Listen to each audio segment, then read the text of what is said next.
할렐루야. 맛있는 게 온라인 예배 드리신 여러분을 주님의 이름으로 환영합니다. 오늘부터 요한복음 16장 말씀 가지고 나누려고 합니다. 특별히 그 말씀 가운데 우리 가운데 인도하시고 역사하시는 그 성령님에 대해서 더 살펴보려고 합니다. 오늘 예배 가운데 여러분의 삶 가운데 성령님의 인도하심과 충만함이 넘쳐나길 주님의 이름으로 축원하며 제가 나같이 찬양으로 주님 앞에 예배 드리겠습니다. 주님께 고백합시다.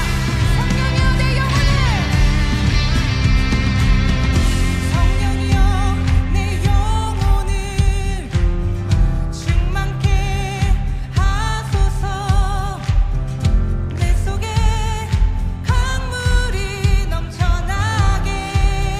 아멘. 성령이여 내 영혼을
하시는 성령 하나님, 모든 빚을이 무너지고 주님의 성령을 부어 주사 내 안에 무너진 성벽을 주님의 진리로 세워주소서. 성령이여 임하소서.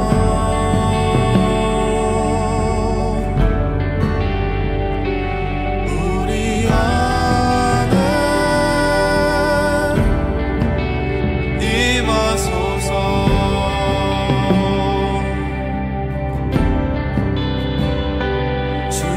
주님만 더 갈망해요.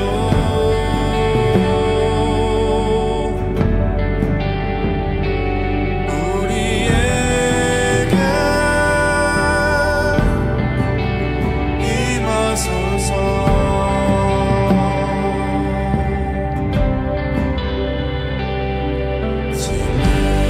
진리의 성령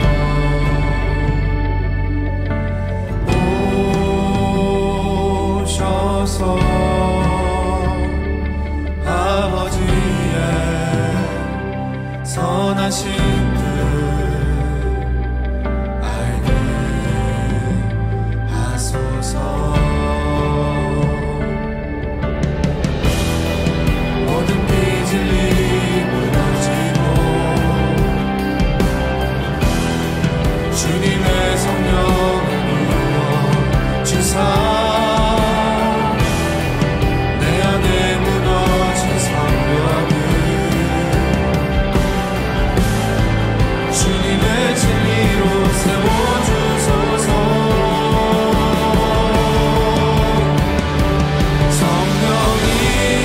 성령이여 임하소서.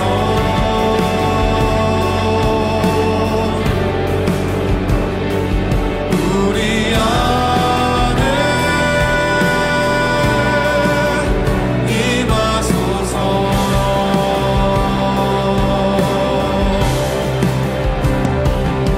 주님만 더 갈망해요.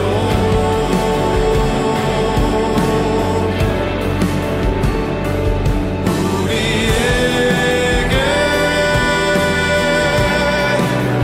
임하소서.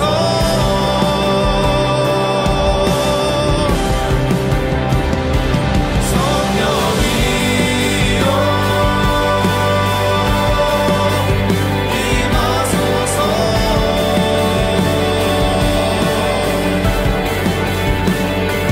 우리 안에 임하소서.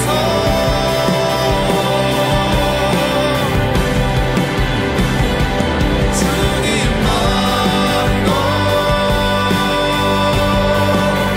갈망해요.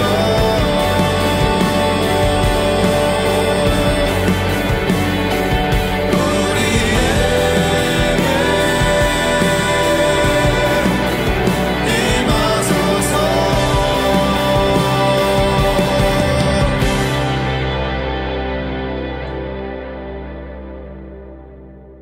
제16장.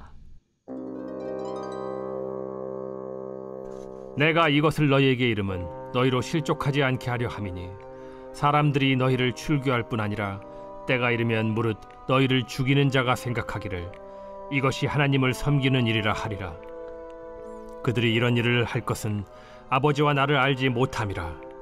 오직 너희에게 이 말을 한 것은 너희로 그때를 당하면 내가 너희에게 말한 이것을 기억나게 하려 하며 처음부터 이 말을 하지 아니한 것은 내가 너희와 함께 있었음이라. 지금 내가 나를 보내신 이에게로 가는데 너희 중에서 나더러 어디로 가는지 묻는 자가 없고 도리어 내가 이 말을 함으로 너희 마음에 근심이 가득하였도다. 그러나 내가 너희에게 실상을 말하노니 내가 떠나가는 것이 너희에게 유익이라. 내가 떠나가지 아니하면 보혜사가 너희에게로 오시지 아니할 것이요 가면 내가 그를 너희에게로 보내리니 그가 와서 죄에 대하여 의에 대하여 심판에 대하여 세상을 책망하시리라. 죄에 대하여라 함은 그들이 나를 믿지 아니하며 의에 대하여라 함은 내가 아버지께로 가니 너희가 다시 나를 보지 못하며 심판에 대하여라 함은 이 세상 임금이 심판을 받았음이라. 우리는 삶을 살아가면서 여러 가지 문제에 직면하게 됩니다. 경제적인 어려움일 수도 있고요. 육신의 연약감이 우리를 힘들게 할 때도 있습니다. 특별히 사람들과의 관계 속에서 벌어지는 일들은 서로를 향한 깊은 상처를 남기기도 합니다. 그렇다면 예수를 믿고 살아간다면 이 모든 문제들이 다 해결받고 평안일 수 있을까요? 보통 이러기 위해서 우리가 신앙생활하는 거 아닐까요? 그러나 요한복음에서 예수님은 우리의 기대와 전혀 다른 말씀을 하고 계십니다. 앞선 15장 19절에서는 세상이 예수를 미워하듯이 예수를 믿고 따르는 이들을 미워할 것이라고 말씀하시고, 오늘 요한복음 16장 1절의 말씀에서는 예수님을 믿는 사람들이 실족할 만큼 거대한 위기가 찾아온다는 경고도 해주십니다. 여기서 실족한다는 것의 의미는 예수님의 길을 따르던 사람이 어떤 문제와 상황으로 인하여 더 이상 그 길을 걷지 않는 것을 말합니다. 우리 삶에 찾아오는 여러 가지 시련과 유혹은 어느 순간 자신이 그분의 제자임을 부인하고 그분이 말씀하신 것과 전혀 다른 방향으로 가게 할 만큼 파워풀하게 우리를 공격합니다. 이러한 모습은 곧 예수님의 잡히심과 죽음을 경험할 제자들에게서뿐 아니라 추구하는 방향이 전혀 다른 이 세상의 물결 가운데도 어떻게든 거꾸로 살아보려고 애쓰다가 실패하고 넘어져 버리는 우리의 모습이기도 할 것입니다. 그렇다면 우리가 가장 실족하게 될 때는 언제일까요? 나와 관계없는 사람이 잘못을 저지를 때는 분노도 일어나고 마음도 아프지만 좀 견딜 수 있을 것 같아요.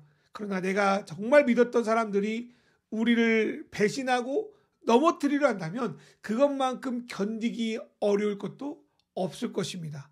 제자들이 앞으로 겪을 상황도 그것과 비슷합니다. 얼마 전까지 같은 하나님을 모시고 함께 예배했던 사람들이 갑자기 태도를 바꾸어서 예수를 따르는 너희들이 잘못했다고 쫓아낸 일이 그들의 삶 가운데 일어날 것이기 때문입니다. 그런데 더욱더 충격적인 것은 그들이 우리에게 그렇게 행동하는 것 자체가 옳다, 잘했다라고 생각한다는 것입니다. 자신이 잘못하고 있는 줄 아는 사람에게는 양심의 찔림이 있기 때문에 설득도 해보고 변화할 수 있는 가능성도 있어 보이는데, 악을 저지르면서도 그것이 오히려 선하다고 옳다고 생각하던 이들 앞에서는 도저히 소망이 없어 보이는 것이 사실입니다. 그래서 죄 없으신 예수 그리스도께서 신성 모독죄 및 반란죄로 십자가형을 당하셨죠. 또 성령의 충만함을 힘입어 예수님을 전한 스데반은 돌에 맞아 죽습니다. 그리고 예수님이 이렇게 애어나고 나서 수십 년이 지난 후에 유대인들은 그리스도인들을 자신의 회당에서 쫓아내버립니다. 그 당시 유대인들은 회당을 중심으로 종교뿐 아니라 전반적인 삶의 영역을 같이 공유하고 있었기 때문에 회당에서 쫓겨난다는 것은 그동안 그들을 둘러싼 모든 네트워크를 자른 것 같은 생기를 위협받는 매우 심각한 일이었다는 거죠. 그런데 유대인들은 이렇게 그리스도인들을 박해하는 것이 오히려 하나님을 제대로 섬기는 것, 제대로 예배하는 거라고 생각했다는 겁니다. 이거는 마치 회심하기 전 사울이 스데반의 죽음을 마땅히 여긴 것과 맥락이 같습니다. 이러한 일이 우리가 사는 지금도 일어나고 있는가? 저는 그렇다고 생각합니다. 우리가 사는 사회를 봐도 겉으로는 법과 질서를 잘 따른다고 하고 선하고 올바르게 행동한다고 말하지만 실제로 이 사회를 움직이는 원동력은 원칙보다는 힘이고요, 선함보다는 실익을 더 중요시 여기지 않습니까? 그러면서 자기는 올바르게 살고 있다고, 정직하게 살고 있다고 생각하죠. 그런 사이에서 주님의 진리와 주님의 선함을 따르는 것은 참으로 부질없게 느껴집니다. 그런데요, 누구보다 하나님의 진리를 따르고 선함을 추구해야 할 교회와 성도들이 정말 세상과 다른 방식으로, 세상과 맞서 싸워서 세상과 다른 방향으로 살고 있는가? 교회 안에서는 예배에서 꼬박하고 봉사 또 헌금 생활 잘하면 뭐 믿음 되게 좋은 성도로 인정받습니다. 그러나 그들의 삶의 방향과 행동이 예수님과 온전히 연결되어 있지 않다면, 예수님과 전혀 다른 방향으로 간다면 그게 정녕 믿음이 좋다고 말할 수 있을까요? 저는 그럴 수 없다고 생각합니다. 그러나 그리스도인 중에 상당수는 사회에서 무슨 일을 저지르든지 교회에만 인정받으면 다 괜찮다고 생각합니다. 잘못 행동하는 것조차 하나님의 일이라고 착각하며 다른 이들을 무시합니다. 그래서 다른 이들의 아픔에 공감하지 못하고 무시하는 일들을 하나님의 이름으로 뻔뻔하게 자행하는 것입니다. 게다가 이들은 진정 하나님의 뜻을 잘 따르려고 하는 사람들을 오히려 정죄하기도 하고요, 자신들만이 매우 고귀한 척, 거룩한 척 행동합니다. 저는 예수님께서 요한복음 2장 2절의 그러한 모습을 매우 잘 설명했다고 생각합니다. 예수님이 이러한 생각과 일부 성도들이 그렇게 행동하는 이유가 하나님 아버지와 그 아들 예수 그리스도를 잘 알지 못하기 때문이라고 말씀하십니다. 물론 세상은 뭐 그렇게 할 수 있어요. 그러나 오랫동안 여호와 하나님을 섬겼던 유대인들이, 또 함께 교회를 다니며 예수를 믿는다고 했던 이들이 실제로는 아버지와 아들을 알지 못하고 주변 사람들에게 그렇게 나쁜 일을 저지른다고 하는 것은 우리에게 매우 고통스러운 일이 아닐 수 없습니다. 예수님은 그 일이 자기뿐 아니라 자기 제자들에게까지도 벌어질 것을 알고 계셨습니다. 그래서 앞으로 그럴 것을 겪을 제자들, 또 그 제자들의 제자인 우리에게 실족하지 않기 위해서 미리 이런 말씀을 경고를 하고 계신 것입니다. 또한 예수님이 이 땅에 계실 때는 제자들 대신에 예수님이 이러한 고난을 모두 받으셨어요. 그러나 예수님이 하나님께 돌아가시면 제자들이 이 고난을 대신 받게 될 것입니다. 그러기에 예수님은 반복하여 이 말씀을 하고 계신 것입니다. 그러나 제자들은 아무리 들어도 마음의 준비가 안 되는 것 같아요. 이들은 예수님의 말씀에 대해 묻지 않으므로 다가올 상황에 대해서 회피하려고 했습니다. 또한 자신이 곧 떠난다는 예수님 말씀 때문에 근심이 그 마음에 가득 차 있습니다. 아무리 이전에 주님께서 마음에 근심하지 말라, 내가 너를 보호하겠다, 인도하겠다 해도 소용이 없는 거예요. 이러한 제자들에게 예수님이 약속하신 게 하나 있는데 그게 바로 보혜사 성령님입니다. 예수님은 자신이 떠나야 성령님이 오시기 때문에 그렇게 하는 것이 오히려 유익하다라고 말씀하십니다. 여기서 말씀하신 유익은 성령께서 우리를 실족하지 않도록 도우신다는 것입니다. 성령님은 예수님의 영으로서 그분의 뜻을 전하고 나타내시는 영입니다. 성령님은 시간과 공간을 초월하시고요, 주님의 이름으로 모인 이들에게 임하고 계시기 때문에 육신의 몸을 입은 예수님보다도 더 많은 성도들, 전 세계에 퍼져 있는 모든 성도들을 도우실 수 있습니다. 그렇다면 성령님은 우리를 어떻게 실족하지 않게 도우실까요? 오늘 말씀에서는 죄와 의와 심판에 대해서 책망하심으로 우리를 도우시고 그 길을 가게 하신다고 말씀합니다. 여기서 책망하시겠다는 말씀은 누군가를 뭐라고 하고 혼낸다기보다는 공평과 정의로 무엇이 옳고 그른지를 판결하시겠다라는 의미를 가지고 있습니다. 특별히 오늘 예수님은 죄와 의와 심판에 대해서 정의로운 판결을 약속하셨습니다. 첫 번째, 성령님은 죄가 무엇인지 우리에게 알려주시고 그에 대해서 판결하신다고 합니다. 성경에서 인간의 죄는 자신들을 창조하시고 모든 만물을 맡겨주신 하나님을 배신하고 자기들 마음대로 세상을 살아가는 것입니다. 그러나 하나님의 영광을 버린 이들에게는 더 이상 이 세상을 스스로 통치할 능력이 없습니다. 자격과 능력이 없는 자가 권력을 차지하게 되면 그 공동체가 망하는 것과 비슷한 이치인 거죠. 또한 자격이 없는 자가 그 왕자를 차지하면 곧바로 그 권세를 빼앗깁니다. 그래서 영원한 것을 버린 인간들은 오히려 썩어질 것, 다른 말로 악한 사단에게 자신의 권리를 빼앗기고 지배받으며 살아갑니다.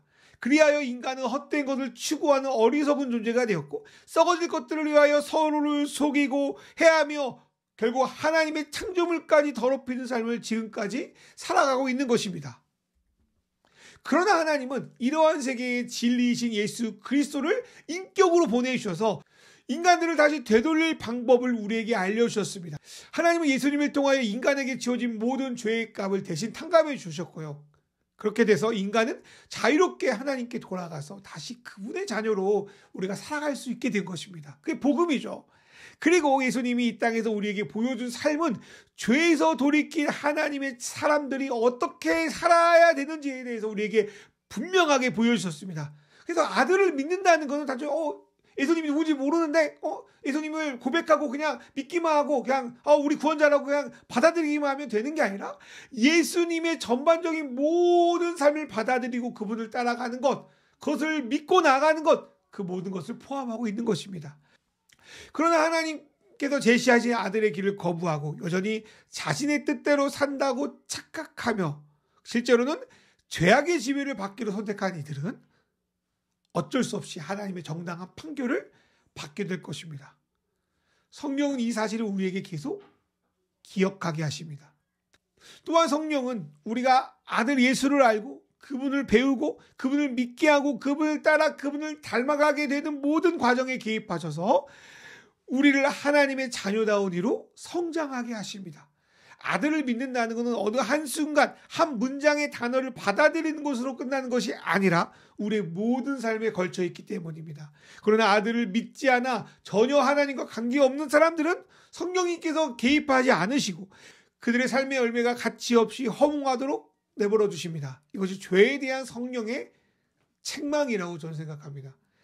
두 번째로 성령은 의에 대하여 판결하십니다. 사람들 저마다 자기 생각이 의롭다고 자기 합리하며 살아가잖아요.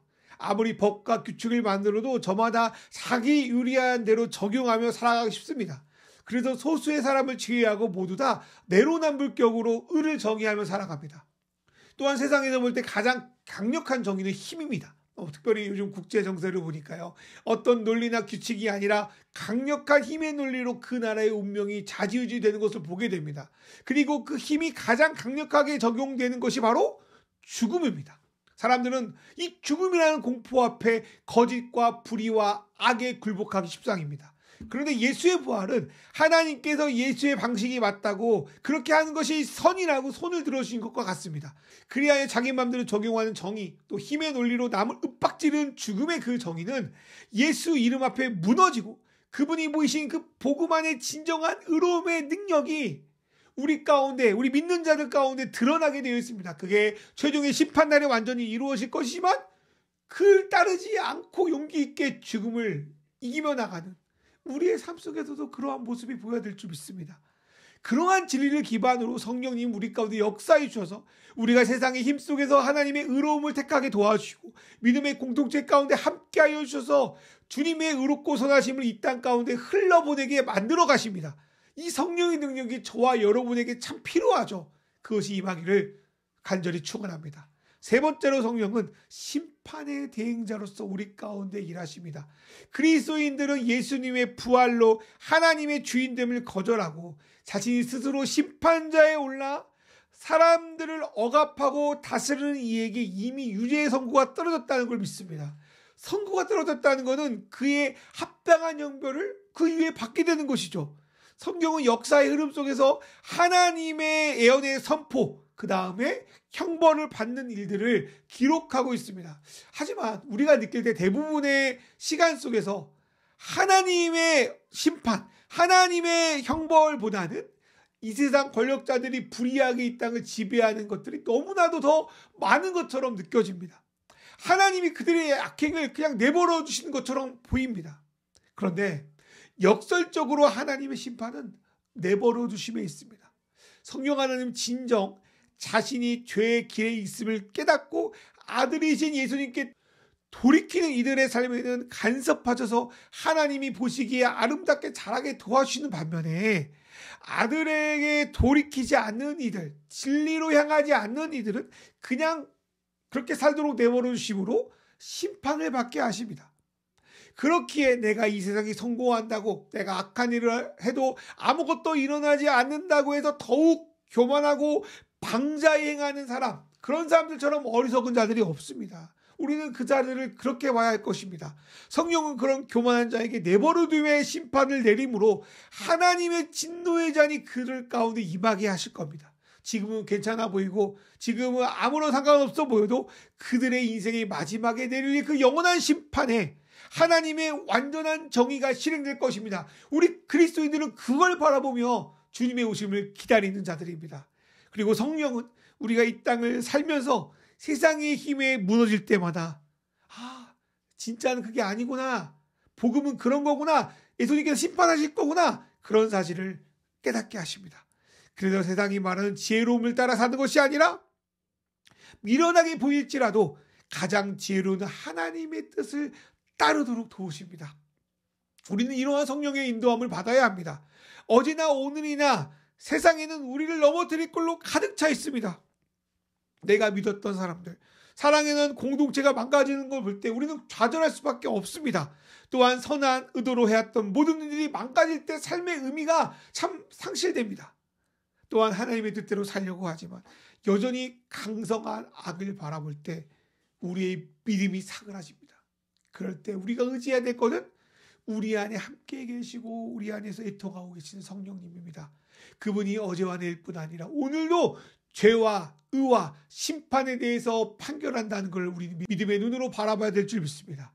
그리고 여전히 나와 함께하는 믿음의 그 가족들 안에 역사하시는 성령님의 그 도우심을 구하며 그분의 인도함을 받아야 합니다. 예수님은 이를 위해 자신의 영이신 성령님을 보내셨고 그분은 세상 끝날까지 우리와 함께 하실 겁니다.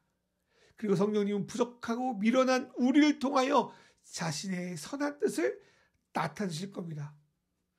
이 사실을 믿고 오늘 나와 함께 계신 성령님께서 우리의 삶을 인도해달라고 도움을 간구하며 우리는 나아가야 할 것입니다.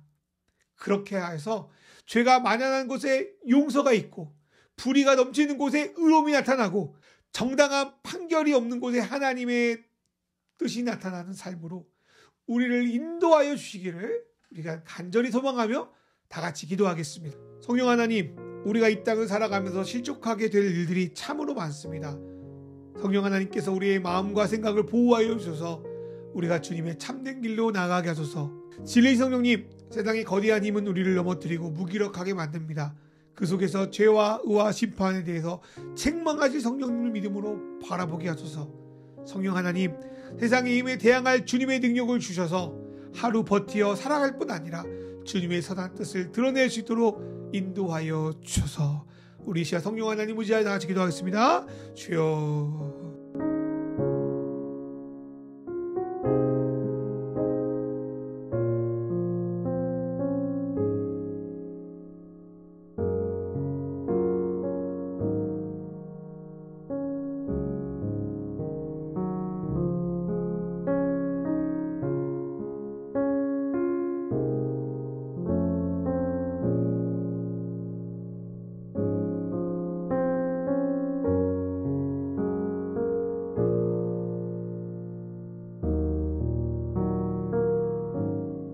하나님 아버지, 우리가 세상을 살면서 실족하게 될 일이 참 많습니다. 다른 사람의 강함을 보고 부러워하고 두려워하고 그러다 보니까 하나님의 강하고 능력 있음을 인정하지 못할 때가 있습니다. 그러나 성령 하나님, 그때마다 우리에게 말씀하시고 가르쳐 주셔서 우리가 잘못된 길로 가지 않게 하여 주시고 주님의 거룩한 길, 주님이 원하시는 그 길로 갈 수 있도록 주여 인도하여 주시옵소서. 세상의 거대한 힘은 우리를 늘 무력하게 만듭니다. 그 속에서 죄와 의와 심판에 대해서 판결하실 그 성령 하나님, 그 예수 그리스도를 바라보며 우리가 하루하루를 견디게 하여 주십시오. 그뿐 아니라 오늘 우리에게 일용할 양식을 내려주셔서 우리가의 몸을 지킬 뿐 아니라 우리의 마음과 생각을 지킬 힘으로 용기 있게 주의 복음을 우리의 삶에 나타내고 드러낼 수 있도록 우리를 축복하여 주시옵소서. 하나님, 세상에 신음하고 있는 이들 너무 많습니다. 하나님, 우리를 치료하여 주시옵소서. 하나님, 하나님이 지금 당장 심판하지 않는다고 해서 자신들이 신인 양 굴며 다른 이들을 억압하고 핍박하는 이들이 있습니다. 하나님, 하나님의 때가 있겠지만 하나님 속히 오셔서 그들의 악을 벌하시고 이 땅이 온전한 정의로 온전한 판결로 하나님의 영광이 드러날 수 있도록 주님 인도하여 주시옵소서. 이 나라를 위해 기도합니다. 이 나라가 불의와 거짓에 빠지지 않게 하여 주시고 하나님, 주님이 세워놓으신 의와 진리로 이 나라를 움직여 주시고 이 땅의 교회들이 세상의 것에 자기의 마음과 생각을 뺏기는 것이 아니라 하나님을 두려워하고 하나님의 뜻에 복종될 수 있도록 주여 이 땅의 의인들을 붙들어 주시옵소서. 그래서 이미 오실 그 하나님 나라가 이 땅 가운데 일어나게 하여 주시고 특별히 맛있는 교회 공동체가 모일 때마다 그렇게 두세 사람이 모일 때 기도할 때 성령 하나님께서 임재하여 주셔서 우리를 하나로 묶어 주시옵소서. 귀한 예물을 드리오니 받아주시고 이 모든 삶 속에서 하나님의 은혜와 긍휼로 성령 하나님의 인도하심이 늘 이들과 함께하여 주시옵소서. 이 모든 말씀으로 주 예수 그리스도의 이름으로 기도드립니다.